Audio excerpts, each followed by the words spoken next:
दोस्तों याद रहे, YouTube हमारे इस वीडियो की नोटिफिकेशन 19 लाख सब्सक्राइबर्स में से सिर्फ 1000 लोगों को ही भेजेगा और थोड़ी देर में इस वीडियो को भी गायब कर देगा, क्योंकि उसे अश्लीलता से ज्यादा पैसे मिलते हैं, न कि हमारे जैसे ज्ञानवर्धक वीडियो से। इसलिए अगर आप चाहते हैं कि हम और वीडियोस लाते रहें तो कृपया इसे इतना शेयर करें कि YouTube के मुंह पे तमाचा लग सके।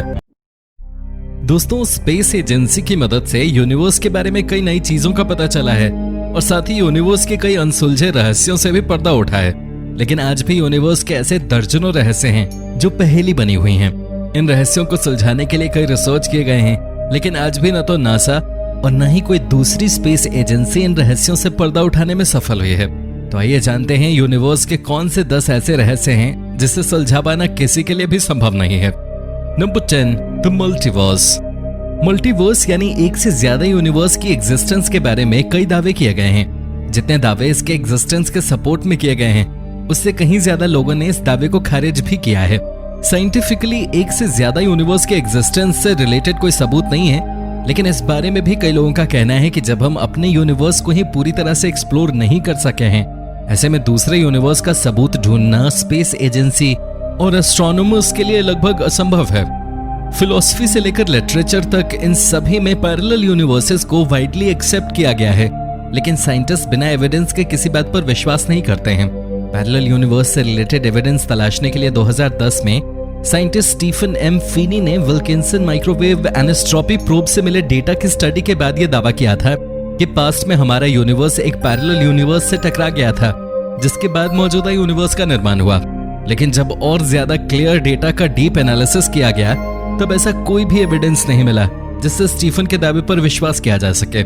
आज भी मल्टीवर्स बहुत बड़ी मिस्ट्री बने हुए है। आपको क्या लगता है, पैरेलल यूनिवर्स है या नहीं? कमेंट में जरूर बताएं। Number 9, dark matter. यदि मैं आपसे कहूं कि यूनिवर्स के टोटल मास में से 85% मैटर किस फॉर्म में मौजूद है, इस बात की मिस्ट्री अभी तक नहीं सुलझाई जा सकी है, तो शायद आपके लिए इस पर विश्वास करना मुश्किल हो जाएगा, लेकिन ये सच है। हमारे यूनिवर्स में डार्क मैटर किस फॉर्म में प्रेजेंस में है, ये कोई नहीं जानता।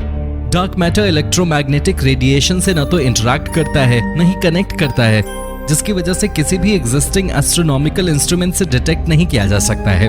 डिटेक्ट नहीं हो पाने के कारण आज तक डार्क मैटर इनविजिबल है। साइंटिस्ट के पास कोई आइडिया नहीं है कि ये क्या है और किस फॉर्म में मौजूद है। अब आप सोच रहे होंगे कि जब इसे डिटेक्ट ही नहीं किया जा सकता है तो फिर इसके बारे में पता कैसे चला? डार्क मैटर की उपस्थिति का पता है इसकी प्रॉपर्टीज से लगाया जा सकता है। इसकी मौजूदगी से वेरियस ग्रेविटेशनल डिस्टॉर्शन उत्पन्न होते हैं, जिस वजह से डार्क मैटर का पता लगाया जा सकता है। आप कह सकते हैं कि dark matter is just like love, जिसे सिर्फ महसूस किया जा सकता है। Number 8, white hole. Black hole भी कभी मिस्ट्री हुआ करता था, लेकिन कई रिसर्च और पिछले साल इसका पहला फोटो सामने आने के बाद ब्लैक होल की मिस्ट्री सुलझ गई। हालांकि ब्लैक होल से रिलेटेड कई मिस्ट्रीज आज भी बनी हुई हैं। ब्लैक होल के साथ ही साइंटिस्ट के सामने एक और होल की मिस्ट्री बनी हुई है, और इस एक और मिस्टीरियस होल का नाम व्हाइट होल है। व्हाइट होल को ब्लैक होल का रिवर्स माना जाता है। ब्लैक होल से एनर्जी, मैटर और लाइट एस्केप नहीं कर सकते, जबकि व्हाइट होल से एनर्जी, मैटर और लाइट एस्केप तो कर सकता है, लेकिन बाहर से कुछ भी एंटर नहीं कर सकता। आइंस्टीन फील्ड इक्वेशंस के सॉल्यूशन के तौर पे इगोर नोविकोव ने 1964 में व्हाइट होल के बारे में प्रेडिक्ट किया था। कुछ साइंटिस्ट ने तो इसके एग्जिस्टेंस को एक्सेप्ट किया है, लेकिन ज्यादातर का मानना है कि व्हाइट होल नाम का कोई रीजन एग्जिस्ट नहीं करता। साइंटिस्ट का कहना है कि ऐसा कोई भी फिजिकल प्रोसेस है ही नहीं जिससे व्हाइट होल का निर्माण हो सके। Number 7, dark energy. Dark energy भी डार्क मैटर की तरह ही है जो एग्जिस्ट तो करता है, लेकिन इसके बारे में कोई डिटेल अवेलेबल नहीं है। डार्क एनर्जी को यूनिवर्स के एक्सपेंशन के लिए रिस्पॉन्सिबल माना जाता है। ये एक मिस्टीरियस फोर्स है जिसके बारे में साइंटिस्ट इतना ही जानते हैं कि इसी फोर्स की वजह से यूनिवर्स नॉन स्टॉप एक्सपैंड हो रहा है।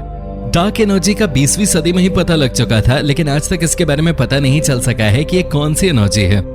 Number 6, missing Baryon. यूनिवर्स के कॉम्पोजिशन के बारे में पता लगाने के लिए साइंटिस्ट ने डार्क एनर्जी और डार्क मैटर को एक साथ कंबाइन किया। इस कॉम्बिनेशन से पता चला कि यूनिवर्स 95% डार्क एनर्जी और डार्क मैटर से बना हुआ है, जबकि बचा हुआ 5% साधारण पदार्थ से बना हुआ है। इस 5% में 2.5% डिटेक्टेबल बैरियोनिक मैटर और 2.5% अनडिटेक्टेबल बैरियोनिक मैटर है।